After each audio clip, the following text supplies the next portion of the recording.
Hello and welcome back. Sean here. Mountain's Garage in the back room of the shop today. Trying to finish up this 350 Chevy engine so I can give it to my buddy. He jokingly said he wanted it done in the spring of this year. And I jokingly said I got a few days left. It's still technically spring. So it's almost done. Ran into a few snags, but while doing it, I should have shot the video stuff you're about to see, but I tried to do my best afterwards. And again, there'll be more chances because I got a couple more small block Chevys almost to the same stage of what the things we talked about today. So go ahead and watch what I got, and I'll be right back. Just going to go over Valvetrain assembly and adjustment.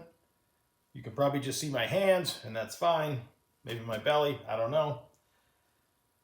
I like to take it one cylinder at a time.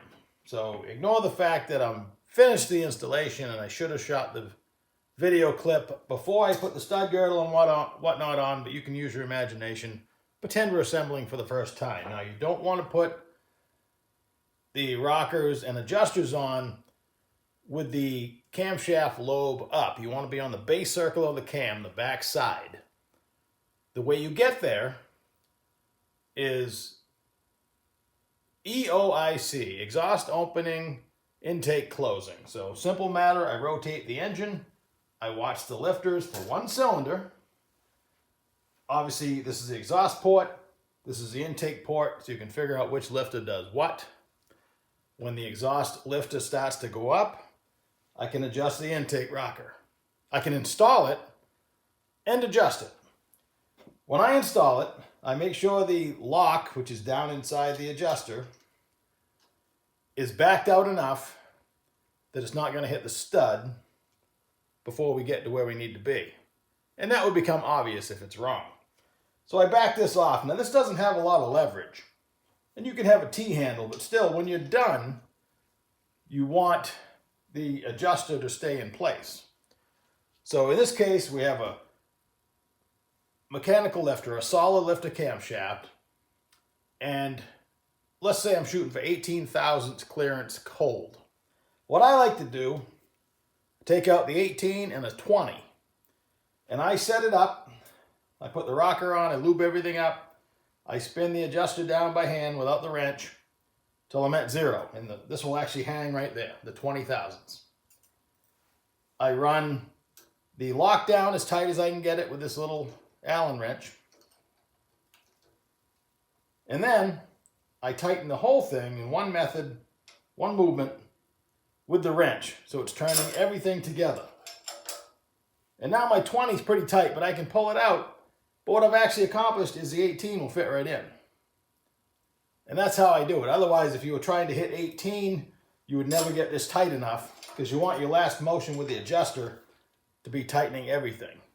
If you just used the set screw, you may find they back off. Now in this case, the stud girdle also clamps on the adjuster nut, helping to prevent it from backing off, but still a good idea. I like my last motion to be with something I have some leverage with, and I tighten it up.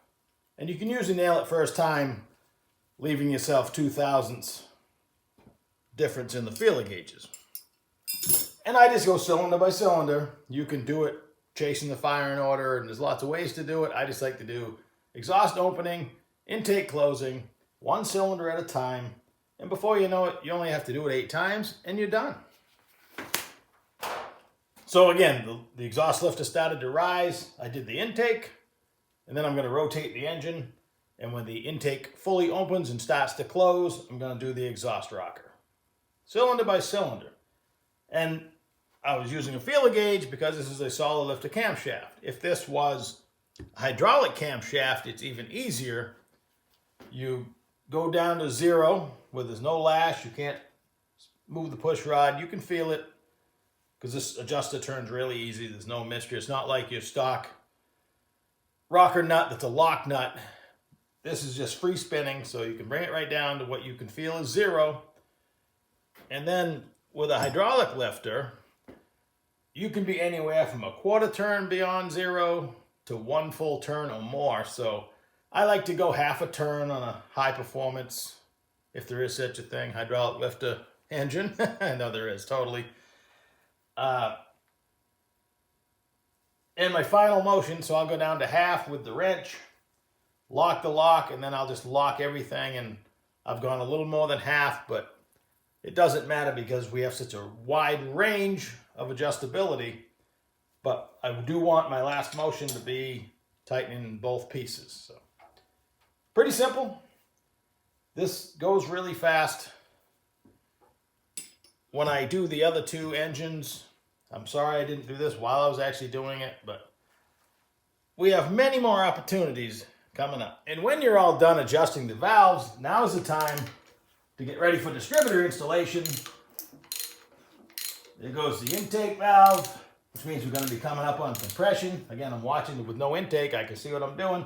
Now I'm going to watch the balancer. And I want to put the distributor in at approximately 10 degrees before top dead center. If you set it at top dead center, what you've done is put this distributor in retarded, and it's going to pop through the carburetor. You're going to have trouble starting the engine. You want the initial distributor installation to be about 10 degrees before top dead center, and that will allow the engine to start without popping and sending fire out everywhere. And it'll be a smooth transition. That's where a lot of people go wrong. They line it up at 0. The engine doesn't run at 0 unless it's fuel injected, and it can make up the difference with cam and crank sensors. With an old traditional style distributor, you have to give it some initial advance. The next subject we need to talk about is the oil filter bypass. To bypass or not to bypass.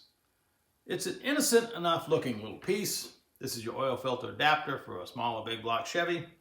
They're the same. What we're talking about is this little hole right here. It has a spring and a plunger. What does it do? Well, first, we need to go on a little field trip to see how the whole system works. Your oil pump is bolted to the number 5 main cap, sucking oil out of the pan. It makes pressure and shoots it down that hole right there, which comes out right here on the outside of the filter. Pressurized oil is forced on the outside of the filter, gets filtered and comes out the center and feeds the engine. So the oil's coming out of the center of the oil filter. The bypass valve is designed to keep oil flowing to the vital parts of the engine should there be a restriction in the oil filter. If something happens in the meteor, or the oil viscosity is high and the weather's cold, for whatever reason, it overcomes the spring pressure, it's going to allow some, not all, oil, but it will allow oil to continue to flow to the engine. So now the question is, do you want one or not? Well, there's probably very few race-only vehicles that still have the oil filter bypass. They're confident in their filter choice. Pick a high-quality filter. This is where spending an extra $1 for an oil filter makes a difference. I like Wix and Baldwin for anything, pretty much. I used to work for a fleet, and we had Wix and Baldwin. Your cheaper filters, I'm sure somewhere the restriction and their ability to hold pressure, because what's going to happen, let's just say you don't have a bypass valve and you do have a restriction, something's got to give, right? Either the filter's going to balloon out, explode, who knows. Now, if you've watched any racing lately, there's not a lot of oil filters exploding because they don't have an oil filter bypass. We're talking extreme conditions. Now, the engines I'm building are for street vehicles. It's very possible I might go out on a cold winter day and want to move it, and I might have 2050 oil in it. I may have triggered that bypass, but I will keep oil flowing to my engine. As long as your oil isn't terrible, it's not, people make a lot out of the subject that really shouldn't be. For instance, the original V8 Chevy 1955 didn't have an oil filter. And most engines up to that point didn't have an oil filter. Subsequent years, of course we do. We learned it's a good thing to filter it. So if your oil's in pretty good shape, I would rather have on a street vehicle that, again, might be subjected to conditions to trigger the bypass, I want the bypass. I have no fear And worst case scenario, I'm going to ruin $100 worth of bearings because I left my bypass in there. So for street vehicle, I definitely want it. A race vehicle, you can buy that oil filled adapter in a billet version, completely eliminating it. Some people drill and tap the stock of cast. It's not even cast aluminum, it's pot metal. It's not very thick. I've done it, and it seems to stay, but if you don't want a oil filter bypass, I would go ahead and spend the $30 for a billet oil filter adapter and never look back, because we're really talking about a good filter choice and not letting it get to the point where it would cause that much restriction. It's either going to get plugged with dirt, in which case having an oil filter bypassing a little bit of oil is the least of your worries. You shouldn't let it get that dirty. Or two, you have too much viscosity and too cold temperatures. So that's my opinion, and my God, there's a lot of opinions on oil filter bypasses. But for me, I think about the application it's going to live in and make my choice accordingly. In this case, both the 377 and the 421 will get a stock oil filter adapter with a bypass. All right, I guess that's going to do it for this video. It's kind of a short one. Work in the shop lately has been kind of hectic. I'm trying to get some transmission stuff out. Really nothing worth videoing.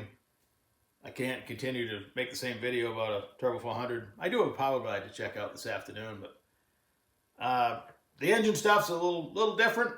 Hope you get something out of it. I know I do. It doesn't matter how many times I do it. I always find better ways to do it, which is a good thing.